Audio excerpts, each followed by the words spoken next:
На градския стадион в Своге Локомотив София разгроми Спортист с 5-1. При първата атака на гостите в четвъртата минута Виктор Дениран игра с ръка в собственото си наказателно поле и съдията Ивайло Стоянов правилно посочи бялата точка. За необмисленото си изпълнение Дениран получи червен картон и остави с отборниците си човек по-малко в самото начало на срещата. Зад топката застана голмайсторът на Локо София Мартин Камбуров и откри резултата. Няколко минути по-късно Камбуров можеше да удвои, но стреля в аут. Пропуски пред вратата на Своге направи още Дерека Самоа. В 29-та минута резултатът в полза на Локо София бе удвоен.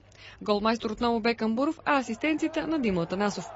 5 минути преди края на първото полувреме Цветан Генков направи резултата класически. Нападателят се възползва от центриране на Кристиян Добрев и с глава отбеляза за 0-3. През второто полувреме темпото на игра спадна. В 78-та минута Цветан Генков кара втория си гол в мача за 0-4. Малко по-късно във вратата на Спортист се разписа и Дерека Самоа. В самия край на двубоя Херман Пиетробон отбеляза почното попадение за Своге, за крайното Спортист Локо София 1-5. След този успех столичните железничари се доближиха на точка до втория ЦСК. Локо София на трето място с актив от 34 точки и с 2 повече от четвъртия Левски.